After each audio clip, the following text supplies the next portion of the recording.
Gravitational torque is a really important example, and it's a little tricky to think through, and it's important to understand the equation that the book gives you.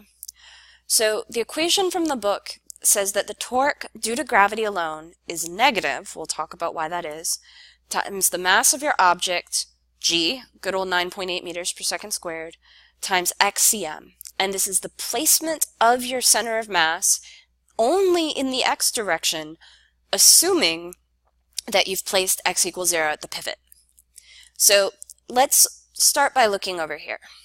If we have some general object of some random shape, we can know where its center of mass is through hard math or figuring it out. And it has some position where it's going to rotate through. It's not rotating through the center of mass, there's like a hinge somewhere else. Note that we're placing the 0 of our x-axis through that axle. And in general, you always want to place the coordinate of the origin of your coordinate system at your pivot. So then we see that we would have normally some R value here. And gravity is a force, so it can give us a torque since it's acting not directly at the pivot point. When we talk about gravity, we can always talk about it as acting at the center of mass.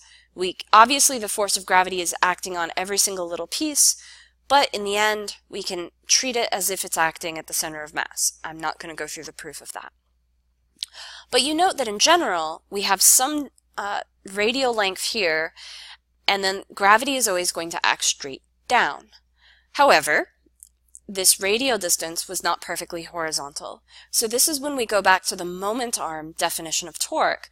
We're using the full gravity, the full force of gravity, but we're only considering the distance that is perpendicular to that. And since the force of gravity is in the negative y direction, the perpendicular direction distance is only an x. So we get our x direction here. We don't actually even need to worry about that. And because what we're really interested in is the delta x, but delta x is nice and easy when you've defined your pivot point to be at 0. So then we have our moment arm and we have our mg. So why negative? So imagine this situation. You have your pivot point over here to the left, the center of mass to the right. Gravity's pulling down. Just looking at this, you have a feeling that this shape is going to head downwards, right? This whole thing is going to end up rotating like that. I did an awesome job drawing it, I know. So in this case, we would say that this is rotating clockwise. Clockwise in the coordinate system we're using is negative. Counterclockwise is positive. So what that means is we had a positive value for xcm, so we plug that in. The minus sign in the equation tells us that it's going to then have a torque, which is clockwise. Okay? So now let's look at this picture over here. In this case, the center of mass is to the left, and we would then set this point to be 0.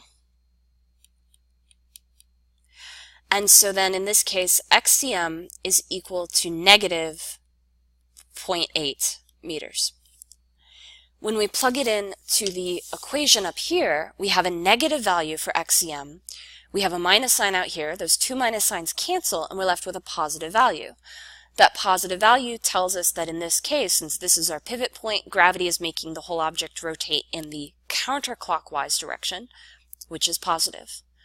So be careful about how you define your coordinate system, and both in terms of positive and negative for counterclockwise and clockwise, and also where your 0 is, because this equation is only valid if you've made specific choices about that.